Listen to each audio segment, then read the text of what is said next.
All right, we're in week 13 and we're still looking at quadratics. Let's look at number 4.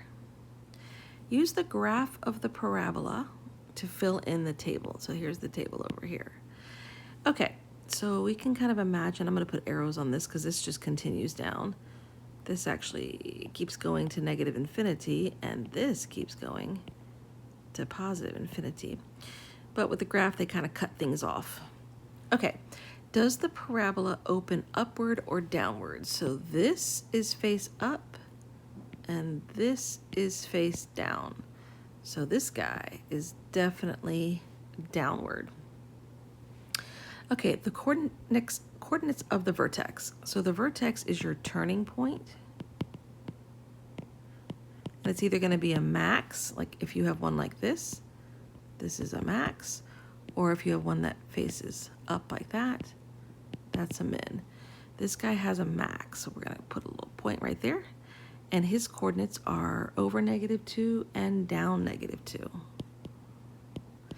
So the turning point, so picture this. Let's just say you have somebody throwing a baseball, right? And it goes up in the air, all right? So when it comes to the vertex, that's the turning point. It actually comes to like an instantaneous stop. You can't actually see it with the naked eye, but it does, and then it makes its descent back down. Okay, next question is find the equation of the axis of symmetry. Okay, so a quadratic is can be cut in half into 2 equal parts, and what cuts it in half is an equation, and the equation is called the axis of symmetry because it can be cut into 2 symmetrical halves. So your axis of symmetry goes like this. So like if you were to fold this thing in half. And the axis of symmetry always is a vertical line. It's a vertical line. And it always starts with x equals, right? Because you're on the x-axis, and x equals -2. So if you were to type this in a graphing calculator and ask it to graph x equals -2, it would graph this line right here. Okay. You also can sort of steal from here on the vertex, right? That is your x coordinate of your vertex.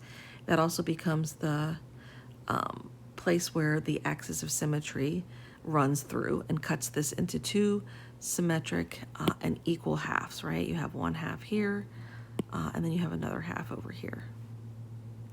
Okay, the intercepts. It says for both the x and the y intercepts, make sure to do the following. If there's more than one, separate them with commas. If there are none, select none. Okay, so let's start with the x-intercept. So we're going to go to the x-axis, and we'll look and see, does this parabola cross or hit the x-axis? Okay, so if you look closely, you will see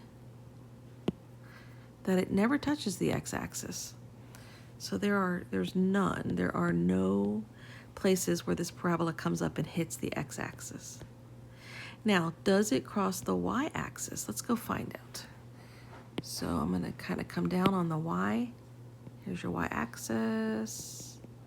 Okay, and it does look like it hits right here at -6. So we do have one y-intercept, and it is at -6. Which is right there. Okay, I hope this video helps you with these problems. We'll see you in a bit. Bye.